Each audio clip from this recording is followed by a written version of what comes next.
Ok, bonsoir à tous. Bonsoir Geoffroy. On est Bonsoir Laurent. très heureux que tu sois avec nous ce soir.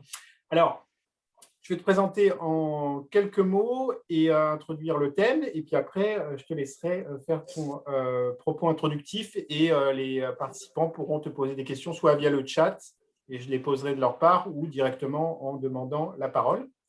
Donc, alors, Geoffroy, donc, tu es parlementaire européen, conseiller régional de la région Île-de-France et avocat. Et ce soir, on est très heureux de t'entendre pour que tu nous parles du plan de relance européen Next Generation EU et comment celui-ci peut contribuer au rebond économique en France. Et bien sûr, si tu le souhaites, tu peux élargir à tous les thèmes où voilà, le Covid ou la Covid et l'Union européenne sont liés et il y en a encore plus. Mais bon, le plan de relance, c'est un des sujets déjà qui intéresse énormément les membres d'Ipsos. Voilà, c'est à toi, Geoffroy. Merci beaucoup Laurent de ton invitation. Et mon idée, c'est que je parle en introduction du plan de relance, mais que rapidement on puisse échanger et surtout que je recueille aussi votre avis et que vous me disiez comment vous sentez les choses parce que je n'ai pas la science infuse. Et que vraiment ce qui m'intéresse, c'est qu'on puisse dialoguer ensemble. Alors, parlons du plan de relance européen. En introduction, je voudrais vous dire qu'il faut quand même conserver à l'esprit qu'il n'y a pas qu'un seul plan, il y a deux plans. Il y a d'abord le plan d'urgence, dont on parle très peu, mais qui a été annoncé en avril dernier et qui est d'un montant pouvant aller jusqu'à 540 milliards d'euros, ce qui n'est pas rien. Dans ce plan, il y a une mise à disposition du mécanisme européen de stabilité, le fameux MES, et il y a des prêts de la Banque européenne d'investissement. Donc, il y avait, avant qu'on parle du plan de relance, un plan d'urgence pouvant aller jusqu'à 540 milliards d'euros, décidé en avril dernier, c'est-à-dire il y a un an. Et puis, fin mai, donc il y a désormais 10 mois, a été annoncé par la Commission européenne et par le Conseil des chefs d'État de l'Union européenne un autre plan, qui n'est pas le plan d'urgence, mais le fameux plan de relance européen appelé marketé Next Generation EU. Alors, ce plan, il n'est pas de 540 milliards comme le plan d'urgence, mais il est de 750 milliards d'euros. Ce chiffre, il faut bien comprendre de quoi il s'agit.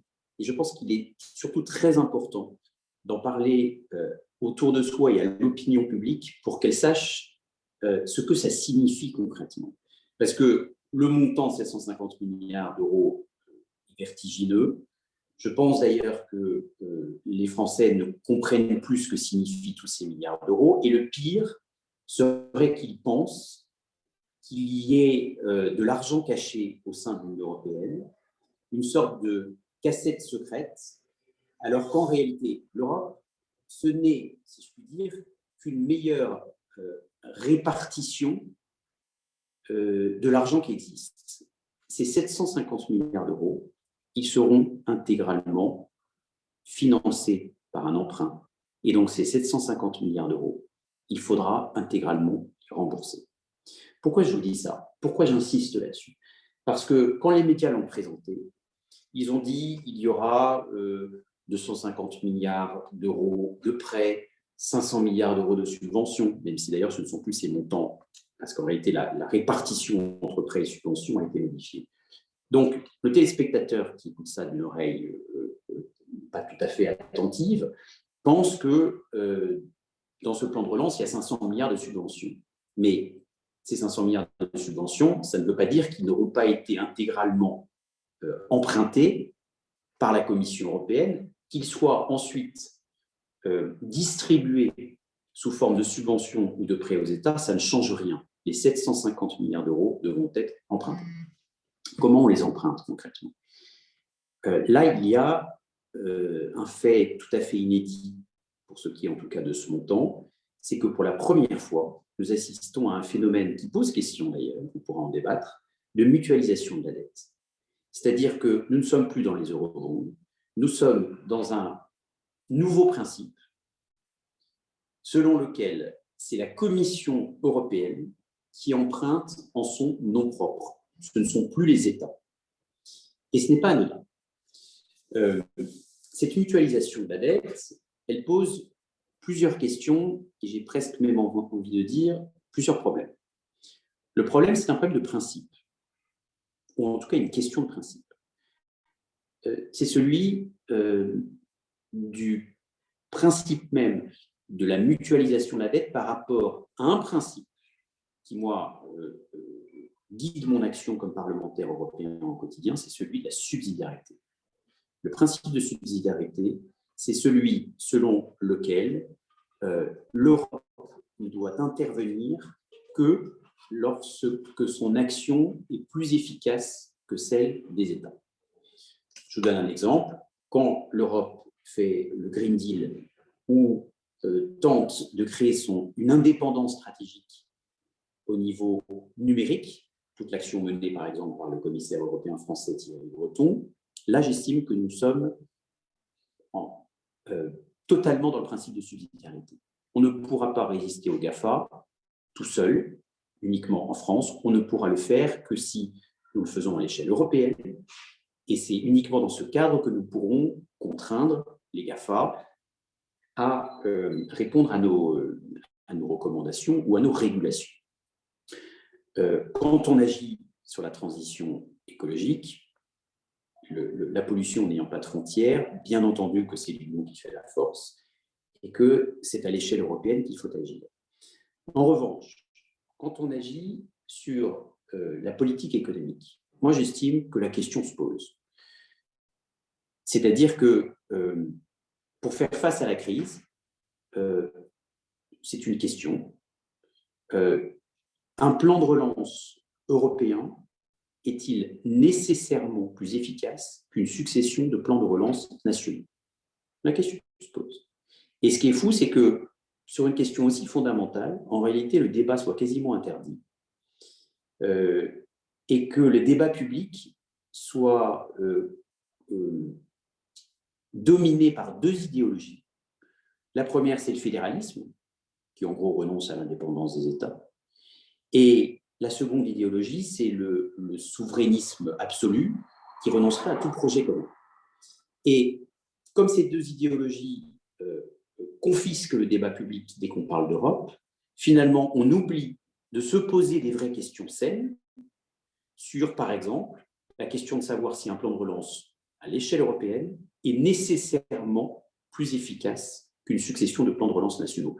Je crois que oui, mais encore faut-il y avoir réfléchi en amont pour avoir cette réponse, et je comprendrai que d'autres personnes me disent que le principe de subsidiarité peut aussi s'appliquer à l'échelle des politiques économiques. Premier problème donc, ou première question, c'est celle par rapport au principe de subsidiarité. La deuxième question que pose ce phénomène inédit de mutualisation des dettes, c'est sur la conséquence elle-même. C'est-à-dire que lorsque c'est la Commission européenne qui contracte un emprunt, concrètement, elle va émettre des obligations sur les marchés financiers, la Commission se dote presque inévitablement, mécaniquement, d'un pouvoir autonome de définition des modalités du remboursement. Qu'est-ce qu'elle dit, la Commission? Elle dit une partie sera remboursée par les États membres et une autre partie sera remboursée par des ressources propres. Ces ressources propres, vous les connaissez sans doute, c'est par exemple la taxe carbone, c'est-à-dire une sorte de mécanisme d'ajustement aux frontières, de compensation aux frontières, qui s'appliquera aux entreprises extra-européennes qui ne respecteront pas de normes environnementales. Et ça, j'estime que c'est bien, que ça va consolider le marché unique et que ça répond au principe de subsidiarité. Autre ressource propre, la fameuse taxe GAFA, qui n'est toujours pas là, évidemment, à l'échelle européenne, comme vous le savez, mais qui est sans doute souhaitable. Et autre exemple de ressources propres, la taxe sur les transactions financières, qui, selon la Commission européenne, devrait rapporter jusqu'à 30 milliards d'euros. Alors, je suis favorable à ce que l'on puisse effectivement disposer de ses ressources propres. Mais je veux vous alerter sur un point, c'est que la constitution de ces ressources propres n'est qu'une feuille de route, pour reprendre l'expression de la Commission européenne. C'est-à-dire qu'aujourd'hui, il n'existe que des objectifs, mais il n'existe pas d'accord politique sur ces ressources propres. Ce qui est fou, c'est que dans un plan de relance d'une telle ampleur, on dit que le remboursement se fera forcément par les ressources propres, alors qu'on n'est pas du tout certain que ces ressources propres verront le jour. Les objectifs, ils existent. C'est 2023 pour la taxe carbone, c'est 2024 pour la taxe GAFA et c'est 2026 pour la taxe aux transactions financières. Mais quand on voit la manière dont la négociation se passe sur la taxe GAFA, où les États-Unis ont quitté la table des négociations à l'OCDE, on se dit quand même qu'on est bien loin de l'existence de cette taxe GAFA et qu'il ne faudrait pas pêcher par naïveté. Troisième et dernier principe, question que pose ce phénomène de mutualisation de la dette, c'est un problème très spécifique que j'ai identifié, mais qui a quand même été relativement passé sous silence, c'est celui d'une autre ressource propre qui me pose question et qui doit vous interpeller, qui s'appelle, selon la brochure de la Commission européenne, taxe fondée sur les grandes entreprises qui tirent des bénéfices considérables du marché unique. Ça veut dire quoi? Ça veut dire que, en fait, je me pose la question de savoir si la Commission européenne n'a pas prévu une sorte d'impôt européen sur les sociétés qui viendrait s'ajouter, par exemple pour la France, à l'IS, qui est déjà trop important. Si c'est le cas, c'est un problème. C'est un problème parce que Emmanuel Macron nous a dit et nous a déclaré à la télévision que la gestion de la crise sanitaire ne donnerait lieu à aucun nouvel impôt. Alors, j'ai pris mon bâton de pèlerin comme parlementaire européen. Je me suis invité à la Commission des affaires européennes de l'Assemblée nationale, qui auditionnait il y a quelques mois de cela Frans Timmermans, le premier vice-président de la Commission européenne, et je l'ai interrogé sur cette ressource propre. Et en fait, il a assumé, il a presque signé son crime, devrais-je dire, parce qu'il m'a déclaré, c'est dans les archives, on a besoin d'une fiscalité européenne. Ça veut dire quoi? Ça veut dire que, en réalité, la Commission européenne, parce qu'elle prend cette décision inédite d'emprunter elle-même à la place des États sur les marchés financiers, est en train de se doter d'un pouvoir fiscal quasi autonome. Et qu'est-ce qui nous garantit, si jamais les personnes morales étaient taxées par l'initiative de la Commission européenne, que demain, ce ne seraient pas les personnes physiques qui le deviendraient aussi? C'est-à-dire qu'il y a quand même, aujourd'hui, un décalage entre les déclarations présidentielles selon lesquelles il n'y aura aucun nouvel impôt du fait de la crise de la gestion sanitaire et ce qui est en train de se tramer au sein de la Commission européenne, c'est-à-dire la constitution très progressive d'un impôt européen. Ce qui serait un tournant historique qu'il faut, à mon avis, avoir à l'esprit dès maintenant. Je dis dès maintenant parce qu'il faut quand même comprendre à quoi on s'engage. Ces 750 milliards d'euros, ils doivent être dépensés intégralement d'ici fin 2024, c'est-à-dire très rapidement. En revanche, pour ce qui est du remboursement, le remboursement ne commencera qu'en 2028 et pourra aller jusqu'à 2058. 30 ans de remboursement pour 3 ans de dépenses. Alors, quand Ursula von der Leyen a cru bon d'intituler son plan de relance Next Generation EU, je me suis dit, effectivement, ça veut bien dire que c'est la prochaine génération qui va payer pour nous.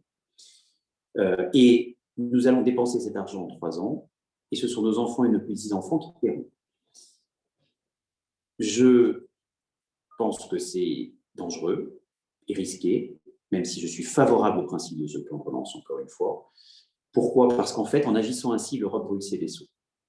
Et qu'est-ce qui nous garantit que dans 4 ans, 5 ans, 8 ans, 10 ans, nous ne souffrions pas d'une autre crise d'une telle ampleur que celle que nous subissons aujourd'hui et qui nécessiterait un autre plan de relance aussi important. Rien ne nous le garantit. En revanche, ce que je peux présumer dès aujourd'hui, c'est que dans 5 ans, si une nouvelle crise advenait, nous n'aurions absolument pas les moyens de mettre en place un tel plan de relance à une telle échelle, parce que nous n'aurions même pas commencé à rembourser le plan de relance qui fera l'objet de dépenses qui ne vont que jusqu'à 2024. Alors, pour ne pas être trop long, je veux juste aussi parler de la mise en œuvre, qui là aussi de ce plan, qui pose selon moi plusieurs questions. D'abord, il faut que ça démarre.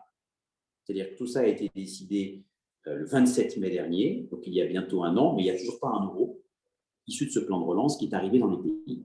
Pourquoi? Parce qu'il faut, c'est la procédure, et elle est tout à fait respectable, il faut qu'il y ait chaque parlement national des 27 pays, et même plus d'ailleurs. Il y a 40 parlements nationaux et régionaux qui doivent valider ce plan de relance avant qu'1 euro ne puisse être engagé. Pourquoi? Parce qu'en réalité, on a demandé aux États d'augmenter leur contribution aux dépenses de l'Union européenne afin d'utiliser cet argent comme une garantie de l'emprunt, tant que l'intégralité des 40 parlements nationaux et régionaux n'auront pas ratifié, pas 1 euro ne sera possiblement n'arrivera dans les pays. Et ça traîne. 13 pays seulement l'ont ratifié, dont la France, en février dernier, le 10 février dernier. Vous savez sans doute que l'Allemagne l'a aussi ratifié, mais que cette ratification est suspendue par une décision que nous attendons du tribunal constitutionnel de Karlsruhe. Et d'autres pays traînent des pieds, mettent plus de temps. Et je pense que vis-à-vis de l'opinion publique, qui a entendu parler de ce plan de relance, qui a entendu parler de 500 milliards d'euros de subventions il y a déjà 11 mois, s'ils savaient qu'aujourd'hui, il n'y a pas 1 euro et que non seulement cet argent devra être remboursé intégralement, mais qu'en plus, il n'est même pas commencé à arriver, c'est une question. Moi, ce que j'ai demandé officiellement au nom du Parlement européen, c'est que la Commission européenne contracte les délais de ratification et exige que les pays aillent beaucoup plus vite pour qu'on puisse avancer et que l'argent commence à arriver. D'autant plus que dans le plan de relance français de 100 milliards d'euros, 38 milliards d'euros dépendent de ce plan de relance européen. Toujours sur la mise en œuvre, il faut aussi que vous sachiez que pour que l'argent puisse arriver, en fait, il y a des conditions. Il n'y a pas que pour seule condition le fait que nous ayons ratifié, que tous nos voisins européens aient ratifié le principe même de ce plan de relance. Il y a aussi, ça c'est encore une conséquence de la mutualisation de la dette, l'octroi de cet argent qui sera conditionné par l'adhésion de chaque pays à un certain nombre de réformes. C'est-à-dire qu'en fait, la Commission européenne dicte aux États membres les réformes qu'ils auront à mener. Et si ces réformes ne sont pas menées, ils peuvent même en cours de route suspendre le versement de l'argent. Alors, dans ces exigences, il y a des exigences que je trouve utiles. Ils disent par exemple que 20% du plan de relance dépensé dans chaque pays devra l'être pour la digitalisation de l'économie. Ça correspond aux priorités de la mandature européenne. C'est tout à fait cohérent avec la politique que nous entendons mener. Ils disent aussi qu'un tiers de l'argent doit permettre de respecter nos objectifs environnementaux. Je suis totalement d'accord, je trouve ça tout à fait louable. Mais quand vous lisez, par exemple, le texte qui s'appelle le semestre européen, c'est-à-dire le recueil des exigences de la Commission européenne, vous voyez par exemple en France qu'il faudrait qu'il y ait une réforme de l'assurance chômage, c'est-à-dire que la Commission européenne exige que certaines réformes soient mises en œuvre. Elle a peut-être raison sur le fond, mais la réforme de l'assurance chômage n'est pas mise en œuvre aujourd'hui. Et elle est loin de l'être, puisqu'elle n'est même pas mise en place. Donc on risque d'avoir aussi en cours de route des problèmes voire des suspensions de paiement, si jamais la France ne menait pas les réformes exigées, et non pas seulement souhaitées désormais par la Commission européenne, au prétexte que c'est elle qui emprunte l'argent sur les marchés financiers. Enfin, je crois qu'il y a aussi une question sur le contrôle démocratique de ce plan de relance. Par exemple, une fois que le principe est validé par les parlements nationaux, la mise en œuvre ne fera pas forcément l'objet de validation par les parlements nationaux, ni même par le Parlement européen. Et d'ailleurs, dans les textes, il est bien précisé que le Parlement européen ne fait que, je cite, examiner le plan de relance, mais ne le ratifie pas ou ne le valide pas. En fait, pour nous, parlementaires européens, le plan de relance a été intégré au budget global de l'Union européenne, qu'on appelle le CFP, qui est un budget européen qui va de 2021 à 2027. Et donc, la question que je pose et que je nous pose, c'est celle du contrôle démocratique de la répartition des dépenses, et je ne voudrais pas qu'on se rende compte que ce sont les fonctionnaires européens plus que les élus démocratiques du Parlement européen ou de l'Assemblée nationale et du Sénat qui répartissent souverainement les dépenses et finalement prennent la place des politiques. Enfin, qui va toucher quoi? Est-ce qu'on y est gagnant, au fond? Au-delà de toutes les questions de principe que j'ai souhaité poser ce soir.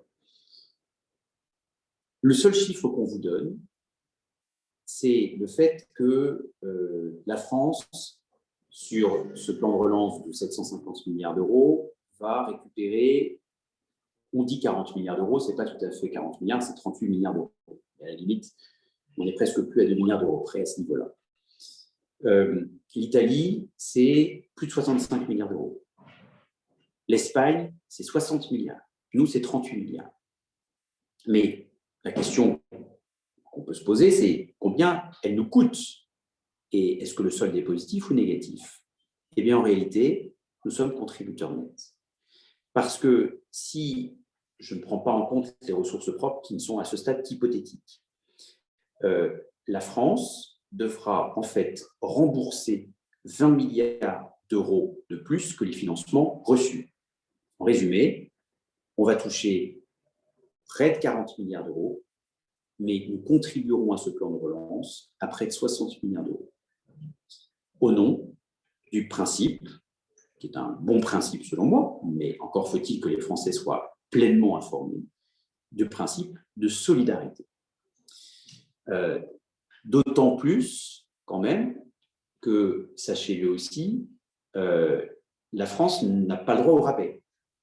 Les rabais ont été maintenus, ils ont même été étendus, ils ont été approfondis pour certains pays comme le Danemark,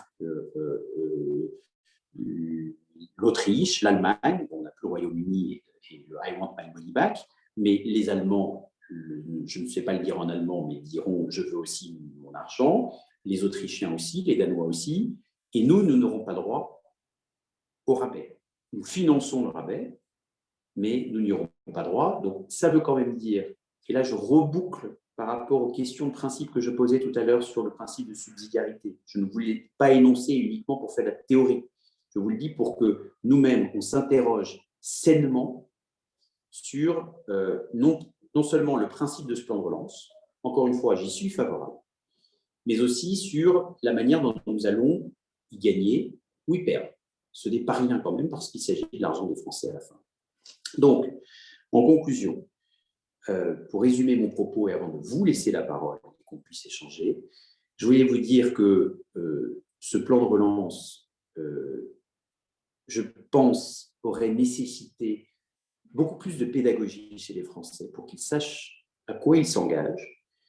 Je ne dis pas qu'il aurait dû faire l'objet d'un référendum parce que nous n'avions sans doute pas le temps, mais de davantage de pédagogie et d'explication de la part de tous les responsables publics, à commencer par le premier. Cet argent, il ne tombe pas du ciel, il sera intégralement emprunté et intégralement remboursé. Je ne crois pas aux dettes annulées, ni aux dettes qu'on étale dans le temps de manière indéfinie. Je crois que ce n'est pas sain. lorsqu'on emprunte de l'argent, il faut le rembourser et qu'on ne peut pas le faire autrement. Mais d'ailleurs, nous empruntons à des taux négatifs et la France, d'ailleurs, emprunte à des taux plus intéressants que l'Union européenne elle-même. Ce plan, il faudra veiller à ce que ça ne devienne pas des nouveaux impôts, parce qu'il y a, selon moi, des projets plus ou moins cachés, en tout cas passés sous silence, assumés par la Commission européenne, mais que je ne partage pas et qui ne correspondent pas aux promesses faites par le président de la République. Je ne voudrais pas non plus que ce plan de relance devienne une sorte de marche forcée vers le fédéralisme, parce que, en tout cas, à titre personnel, je ne suis pas fédéraliste et je ne pense pas que la majorité des Français le soient. Et enfin, je pense que la mise en œuvre de ce plan de relance exigera une très grande vigilance et un contrôle démocratique accru pour que la répartition des dépenses se fasse selon ce qui aura été certes annoncé, mais aussi selon ce qui nécessitera la plus grande aide, c'est-à-dire, par exemple, vers les entreprises, que ce soit des investissements d'avenir. Bref, quels que soient les choix, je souhaite qu'ils soient validés démocratiquement plutôt que décidés dans les couloirs de la Commission européenne. Je vous remercie et maintenant je vous laisse la parole. Merci beaucoup Geoffroy, c'était très clair, très intéressant. Moi, j'ai appris plein de choses que je ne connaissais pas sur la préparation de ce plan de relance. Alors, il y a déjà des questions dans le chat.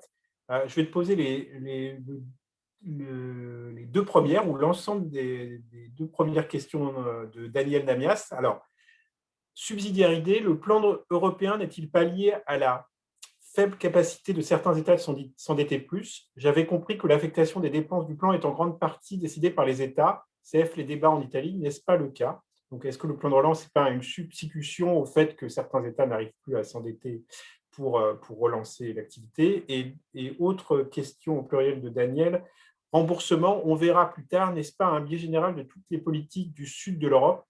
La question serait-elle aussi celle de l'éclatement de la zone euro à cause des divergences de politique économique? Donc, très intéressant. Est-ce que le plan de relance est-ce qu'il permet d'éviter l'éclatement de la zone euro ou est-ce qu'il crée une tension supplémentaire?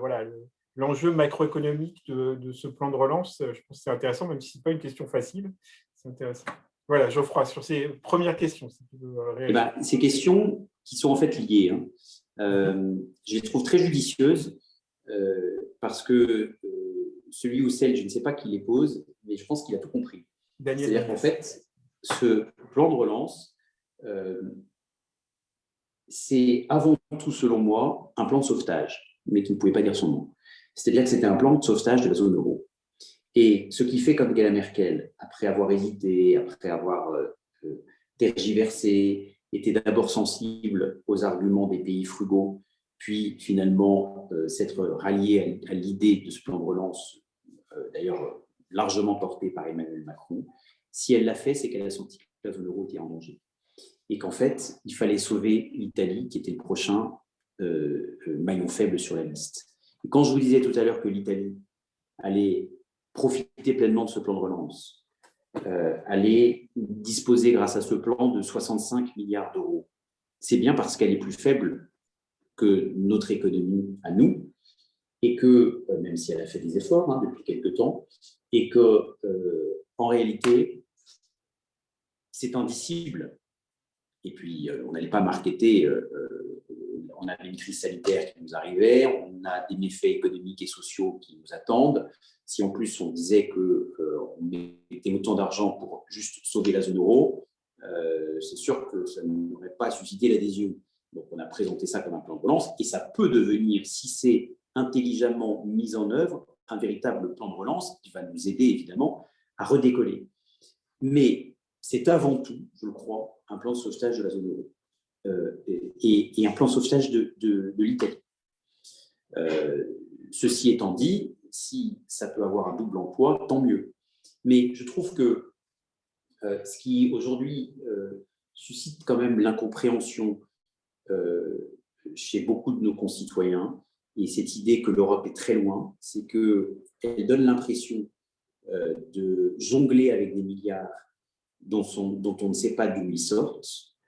Elle donne l'impression d'être toujours là pour sauver nos voisins qui n'ont pas fait les réformes que nous avons partiellement faites. Bon. Et ça pose en fait une question de principe. C'est est-ce qu'on est, oui ou non, favorable à la solidarité? Encore une fois, l'Europe, ce n'est une répartition et une sécurisation des risques. Ce n'est que cela. L'Europe n'est pas l'Europe n'est que la somme des politiques économiques positives ou défaillantes des États. Donc, quand les pays frugaux nous disent « vous êtes gentils, mais nous, on a fait les réformes et on ne va pas payer pour ceux qui n'ont pas eu le courage ou la volonté de les faire », je comprends ces pays frugaux. Quand l'Allemagne rechigne au départ à mettre autant d'argent alors que la France le souhaitait, je les comprends. Parce que nous sommes quand même dans un pays qui travaille pour les salariés à temps complet 200 heures de moins que nos voisins allemands. On parle toujours du couple franco-allemand. Oui, n'empêche que la jambe allemande est quand même plus musclée que la jambe française et que nous en sommes toujours à nous poser des questions sur certaines réformes en France, alors que les Allemands les ont faites depuis bien longtemps. Donc, là encore, on peut tirer l'élastique, mais jusqu'à un certain point, parce que quand on le tire trop fort, il finit par craquer. On ne t'entend pas. Oui, pardon. D'autres questions, merci Geoffroy. D'autres questions de Bertrand Lépinois.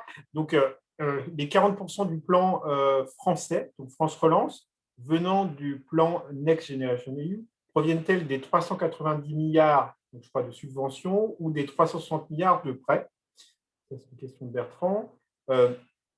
Ensuite, dans la prolongation de ton propos, la France a-t-elle intérêt à emprunter auprès du plan de relance européen ou plus simplement des marchés financiers internationaux, vu que c'est moins coûteux d'emprunter tout simplement avec la signature française?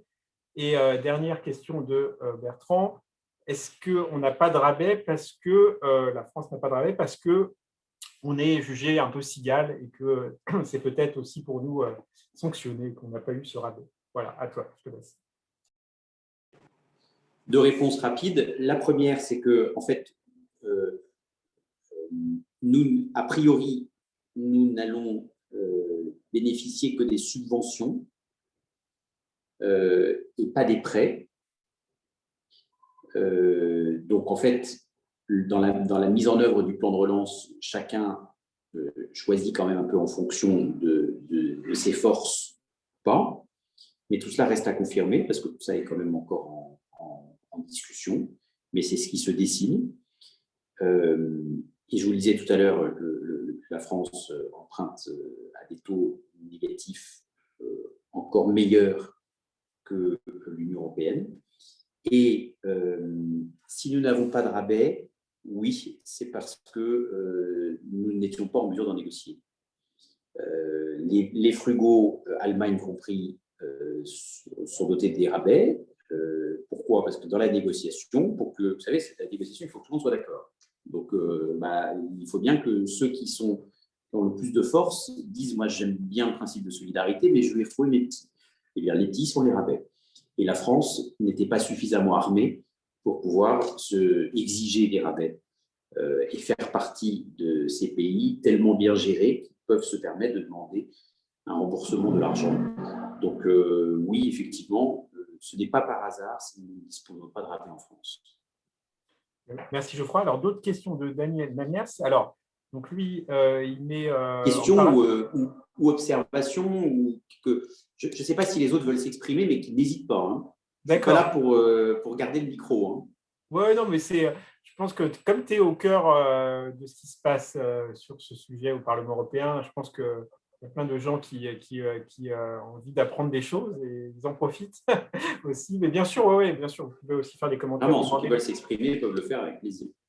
Alors, donc Daniel qui demande, donc qui met en parallèle validation démocratique versus égoïsme des États. Si on cherche une validation par les parlements nationaux, ne risque-t-on pas un rejet de la solidarité? N'est-on pas en train d'avancer dans une construction européenne malgré le rejet de la Constitution européenne qui aurait donné un cadre démocratique collectif qui fait aujourd'hui débat? Donc, en gros, est-ce que voilà, ce n'est pas une façon d'avancer dans un fonctionnement démocratique de l'UE, ce plan de relance, même si ça aurait été mieux si ça avait été un cadre établi comme on aurait pu l'avoir avec la Constitution européenne? Pour bien comprendre la question, c'est est-ce qu'en fait, ce plan de relance n'est pas une nouvelle occasion d'une nouvelle phase démocratique de l'Union européenne? C'est bien ça? Oui, sachant que je crois, si j'ai bien suivi l'actualité, qu'il y a un rendez-vous pour le futur de l'Union européenne il y aura une grande conférence donc peut-être que ça va se plugger et ça va faire Alors, bonne question. Bonne question. D'abord, une première réponse vraiment à la question elle-même. Non, je ne le crois pas. Je ne crois pas que malheureusement, ce plan de relance soit un progrès démocratique. Je pense l'inverse. Je pense que les Français n'ont pas compris grand-chose, mais non pas que je ne crois pas à l'intelligence des Français, je crois totalement, mais tout simplement parce qu'on ne leur a pas dit grand-chose là-dessus. C'est pour ça que je veux faire de la pédagogie sur ce plan de relance. C'est qu'en réalité, inconsciemment ou sciemment, beaucoup de responsables politiques et beaucoup de nos gouvernants n'ont pas décidé d'informer pleinement les Français sur ce que signifiait ce plan de relance. Quand je vous parlais de cette ressource propre qu'on trouve dans les brochures de la Commission européenne, mais qu'on ne trouve que dans les brochures de la Commission européenne et comme par hasard pas dans le discours du président ni dans ceux des ministres des Affaires européennes, selon lesquels on pourrait en fait aller taxer des entreprises alors qu'au même moment, le président Macron nous dit que la gestion de la crise sanitaire ne fera pas l'objet d'un nouvel impôt, ça pose une question. Est-ce que les Français savent vraiment que ce sont leurs enfants et petits-enfants, comme je le disais tout à l'heure, qui vont devoir rembourser 750 milliards d'euros, moins ceux qui seront hypothétiquement constitués sous forme de ressources propres si on trouve un accord politique. Mais cet accord politique, pour l'instant, il n'existe pas. Je ne suis pas sûr que les Français le sachent. Et je crois qu'on n'a pas voulu leur dire. Et c'est un vrai sujet démocratique. C'est pour ça que moi, quand arrivera le terme de mon mandat de parlementaire européen, je voudrais avoir la conscience tranquille, le sens du devoir accompli et d'avoir dit aux Français à quoi on les engage. Il n'y a pas eu de grand débat public. Emmanuel Macron adore les grands débats, mais il n'y en a pas eu un sur ce que signifie concrètement ce plan de relance. Je suis certain qu'on a essayé de faire passer ça pour des subventions, parce que quand on dit aux Français subventions, ça veut dire qu'il y a de l'argent tout d'un coup qui arrive dans leur portefeuille, dans ceux de l'économie, mais en réalité, cet argent ne tombe pas du ciel, encore une fois. Je crois que tout cela n'est pas anodin. Et qu'on engage aujourd'hui beaucoup d'argent. Je ne dis pas qu'il ne faut pas le faire. Encore une fois, comprenez bien mon propos. Je ne dis pas qu'il ne faut pas le faire et je n'ai même pas de solution alternative dont je serais certain qu'elle soit meilleure. Ce n'est pas ce que je dis. Je dis juste que quand on engage autant d'argent et qu'on engage l'avenir des Français, le minimum, c'est de les mettre au courant. C'est ça le sens de mon propos. Ensuite, Laurent, tu me posais une deuxième question. Je crois qu'il y avait une incidente dans la question. Oui, c'était le futur, voilà, la conférence sur le futur de l'Europe. Alors, et ça me fait réagir sur le fameux moment hamiltonien que beaucoup parlent, parce que c'est vrai que les États-Unis sont un peu créés au moment où on a mutualisé l'aspect financier et l'endettement des États fédérés. Et donc, est-ce que c'est cette conférence démocratique sur le futur de l'Europe, c'est un peu le moment hamiltonien en lien avec le plan de relance que certains craignent, d'autres appellent de leur vœu? Alors, je ne suis pas là pour faire de la politique partisane et là, on essaie vraiment d'expliquer les choses ensemble. Mais qu'il est évident que Emmanuel Macron attend beaucoup de ce qui s'appelle la conférence sur l'avenir de l'Europe, qui commence à peine et qui trouvera son point d'orgue, hasard du calendrier sans doute, au premier semestre 2022, c'est-à-dire au moment de la campagne présidentielle. Et la présidence française. La présidence française. Eh bien, exactement.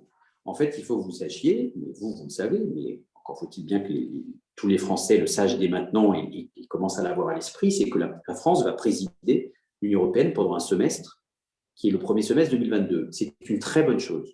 Je me souviens, pour avoir commencé à travailler avec lui à ce moment-là, en 2008, auprès de Nicolas Sarkozy, de la présidence française de l'Union européenne, qui avait été un très grand succès à bien des égards et qui avait permis à la France d'avoir un rôle d'impulsion décisive sur beaucoup de réformes, notamment par exemple sur le pacte européen sur l'immigration et l'asile sur lequel j'avais travaillé au sein de l'Union européenne. Donc, en fait, il va y avoir, à l'occasion de la présidence française de l'Union européenne, des grands débats, les revoici les grands débats, sur le rôle de l'Europe, l'avenir de l'Europe, les réformes institutionnelles qu'il faut mener pour rendre l'Europe plus lisible, plus performante, plus démocratique. Alors, le plan de relance fera partie des discussions, mais en fait, le plan de relance, il sera lancé a priori. Il aura commencé à être mis en œuvre. Donc, je ne crois pas que ce soit le plan de relance et sa mise en œuvre qui soit au cœur de la présidence française de l'Union européenne, ni de cette grande conférence qui nous attend. Ce sera, à mon avis, plus des questions très politiques sur la manière dont l'Europe doit fonctionner, avec le risque qu'on retombe dans le débat très manichéen que nous avons tous subi lors de la campagne européenne, c'est-à-dire d'un côté les pro-européens, de l'autre les méchants souverainistes. C'est plus compliqué que ça. Et j'espère que le président ne va pas, pour parler clair, ne va pas instrumentaliser cette présidence de l'Union européenne au moment de sa campagne présidentielle, ni ce grand débat qui peut être intéressant et important, qui est la conférence sur l'avenir de l'Europe, pour en réalité rendre les choses un peu simplistes et organiser un duel, ou devrais-je dire un duo, entre lui-même et Marine Le Pen. Et c'est là où, et encore une fois, c'est même pas partisan, c'est là où je pense qu'il y a un espace pour une troisième voie, c'est-à-dire une voie beaucoup plus nuancée, où on est totalement favorable à un projet européen, où on est guidé par le principe de subsidiarité, où on s'organise pour mener une indépendance stratégique de l'Union européenne, où on fait en sorte que l'Europe se concentre sur les vrais projets et sur certains projets spécifiques sur lesquels elle peut être bien plus efficace que l'ensemble des États. Moi, c'est ça l'Europe que j'ai envie de porter. Je me suis spécialisé sur les aspects numériques. Je suis devenu vice-président de la commission du numérique et de l'intelligence artificielle au Parlement européen, parce que je pense que sur des aspects comme celui-ci, il faut qu'on soit indépendant, qu'on organise nous-mêmes par rapport à ce que le général Vincent Desportes appelle le diktat des plus grands. C'est-à-dire, nous sommes aujourd'hui concurrencés par la Chine, par les États-Unis, par la Russie. J'ai échangé hier lors d'un débat devant un think tank avec un congressman américain sur la cybercriminalité. Nous avons aujourd'hui des hackers ultra performants qui attaquent nos institutions publiques et qui viennent de Russie ou de Chine. Donc, il est temps qu'on investisse dans l'intelligence artificielle, qu'on investisse dans les secteurs stratégiques, dans la 5G. Donc, ça, c'est intéressant parce que là, c'est à l'échelle européenne que ça peut se faire. On est plus fort, unis, lorsqu'il s'agit de mettre en place des projets où seule l'Europe peut se bouger. Mais même, pardon, je fais une incidente sur les vaccins. Vous n'allez peut-être pas être d'accord avec moi, mais je reste convaincu, malgré toute la mauvaise publicité qui a été faite sur l'Union européenne au sujet de la commande des vaccins, que nous ne pouvions pas commander les vaccins tout seuls à l'échelle nationale. Pourquoi ? Parce que nous n'avons pas lieu de production et que dès qu'on a un grand talent comme le président de Moderna ou le patron d'AstraZeneca, on le laisse partir à l'étranger pour accomplir ses recherches. On n'est même pas capable d'avoir un lieu de production au départ, ça a changé heureusement depuis, et on n'est pas capable de conserver les talents. Et on aurait été capable, nous, de commander tout seul les vaccins, je ne le crois pas. Je pense qu'en réalité, c'est à l'échelle européenne qu'on pouvait le faire. En revanche, l'Europe aurait dû être sans doute moins naïve, beaucoup plus vigilante et beaucoup plus transparente dans la mise en œuvre de la commande de ces vaccins. Parce qu'effectivement, et en fait, on a découvert que ce n'était pas le métier de l'Union européenne d'acheter des produits. Donc, la direction achat de l'Union européenne a failli. Mais je pense qu'il fallait mieux quand même agir au niveau européen qu'au niveau national. Parce que c'est bien de faire du souverainisme à tout crin et on va dire, du cocorico des magots. Mais encore faut-il en avoir les moyens, et je pense que nous n'en disposions pas. En revanche, je ne condamne pas les pays européens qui, pour certains d'entre eux, ont décidé depuis, du fait du retard de l'arrivée des commandes européennes, de commander eux-mêmes des vaccins, parce que je crois aussi à la souveraineté des pays et que l'Europe ne doit pas nous empêcher de faire aussi ce qu'on a envie de faire.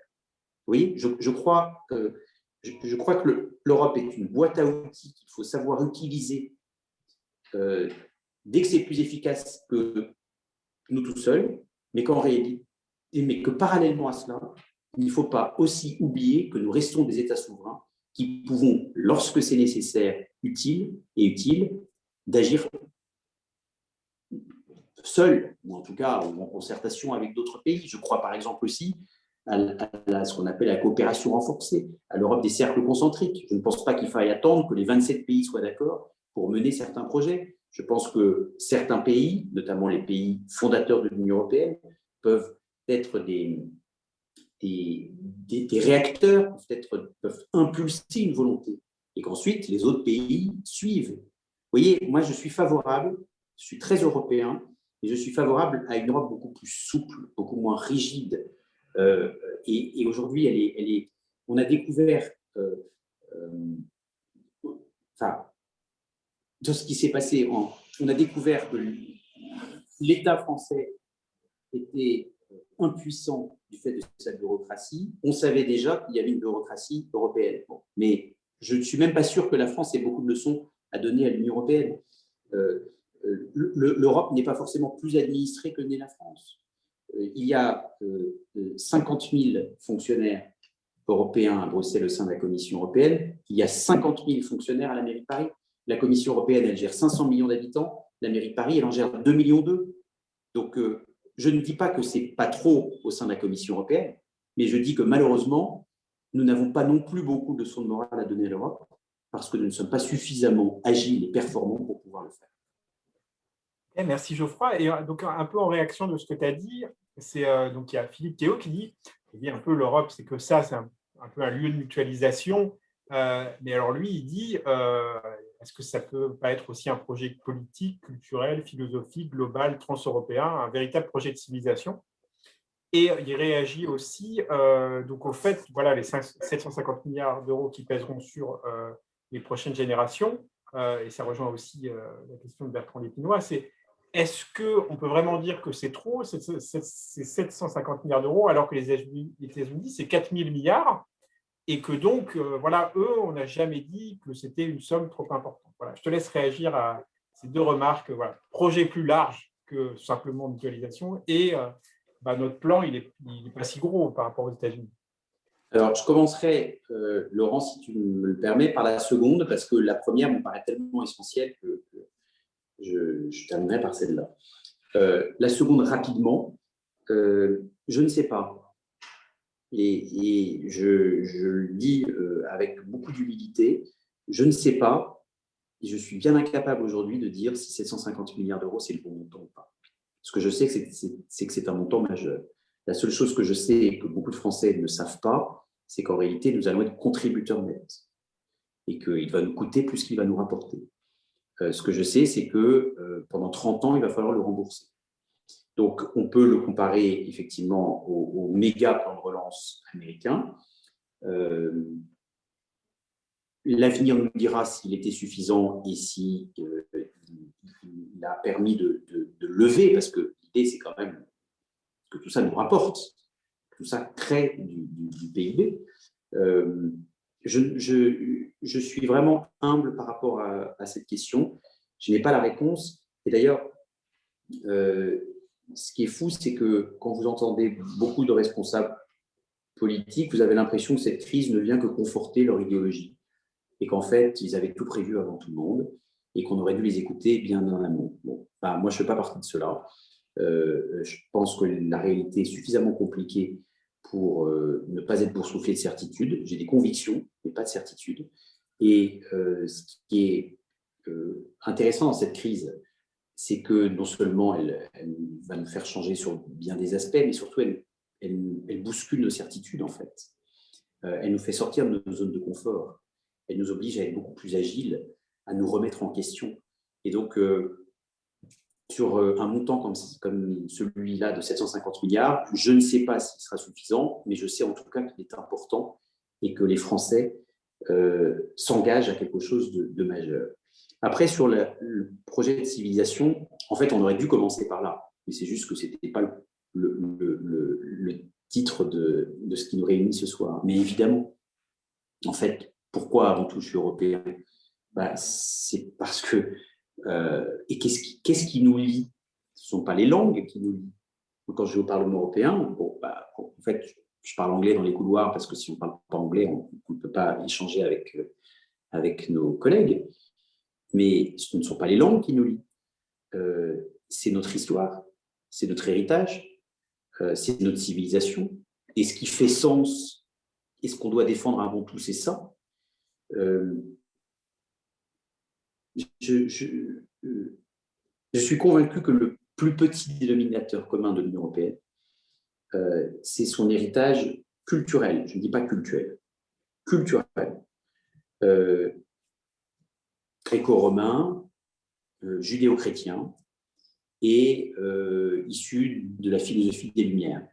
C'est ça qui nous guide et qui nous lie et qui doit nous guider. C'est ça qu'on a avant tout en commun. Et c'est surtout ça qu'il va falloir défendre.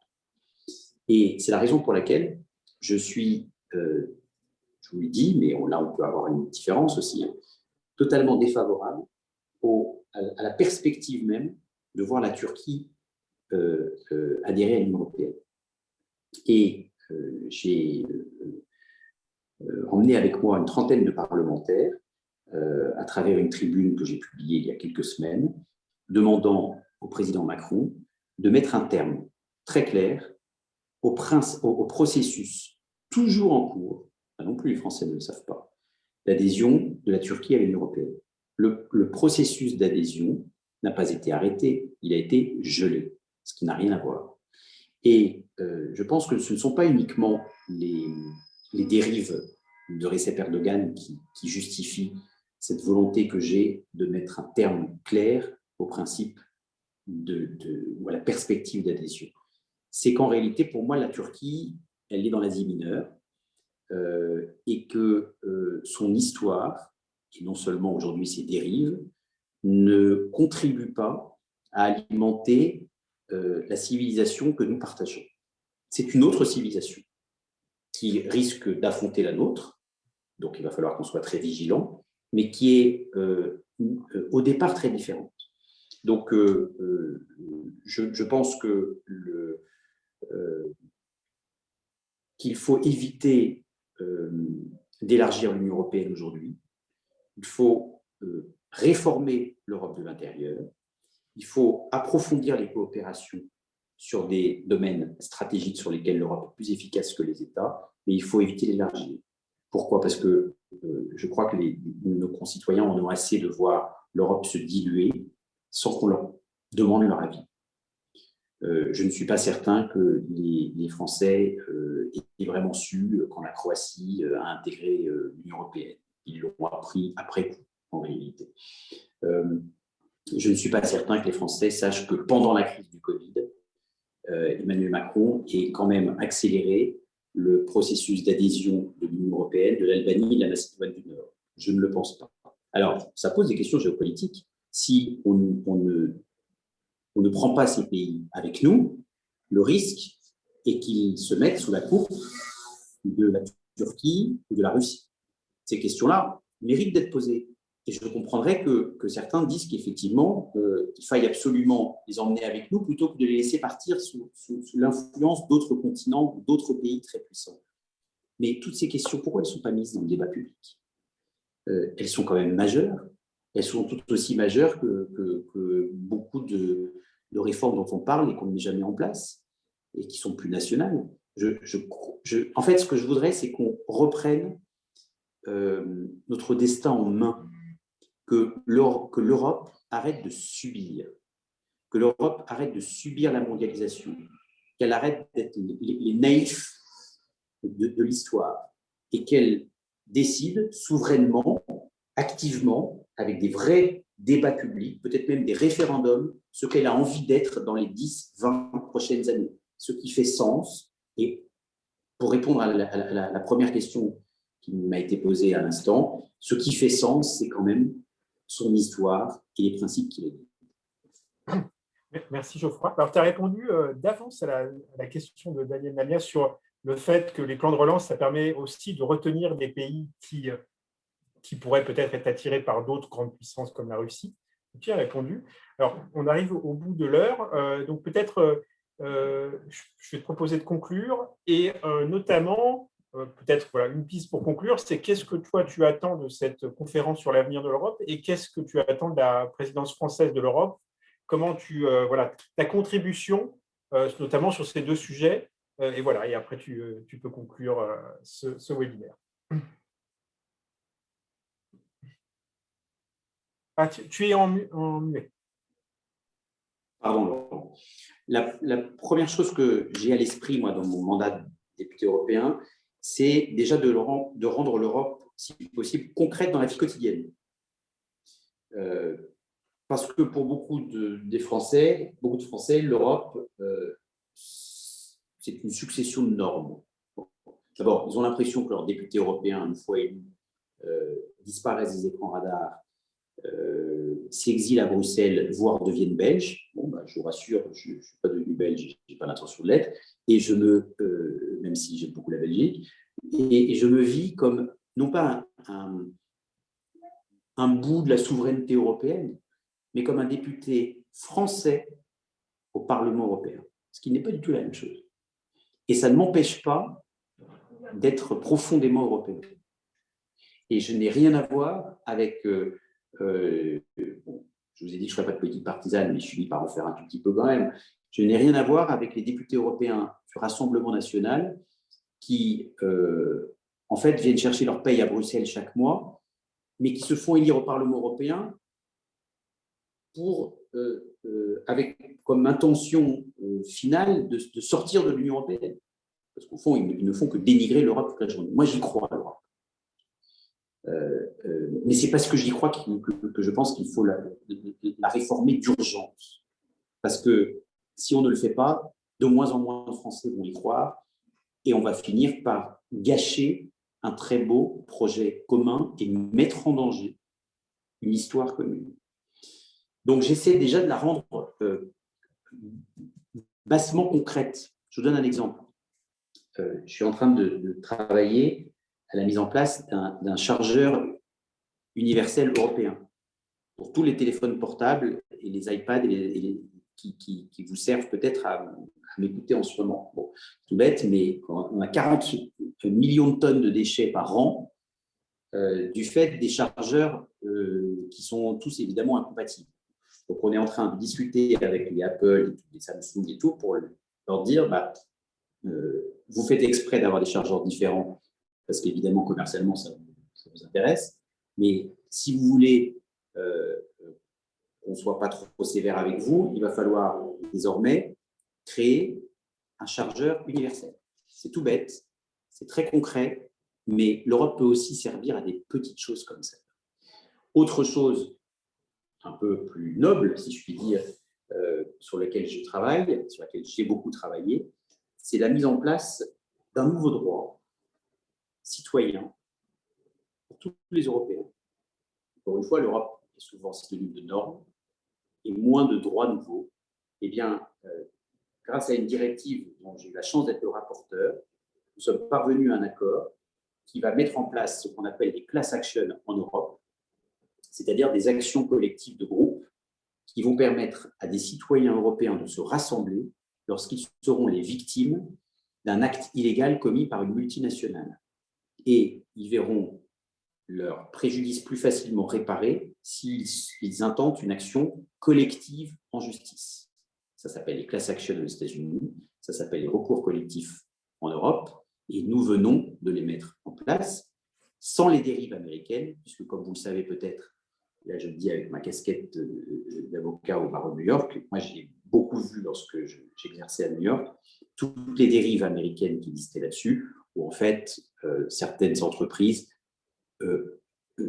dénaturaient ces class actions et instrumentalisaient ces recours pour déstabiliser un concurrent. Là, sans rentrer dans les détails, on a fait en sorte que les citoyens européens disposent de ce nouveau droit et voient leurs préjudices mieux réparés sans les dérives américaines qui pouvaient exister. Et justement, j'avais été nommé rapporteur de cette directive parce que mieux que d'autres, pour avoir travaillé aux États-Unis, j'avais aussi assisté à ces dérives qui existaient au détriment des citoyens.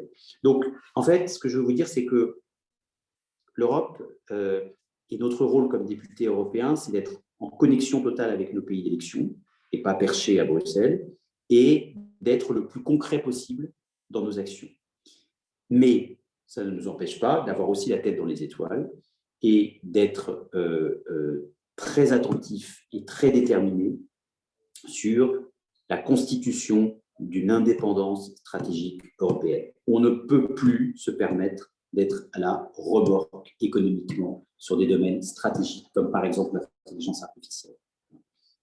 On a perdu beaucoup trop de temps, on n'a pas suffisamment investi, et c'est la raison pour laquelle je travaille main dans la main avec Thierry Breton, c'est que lui, il a très bien compris ça, et il a souhaité que la relance numérique, la transition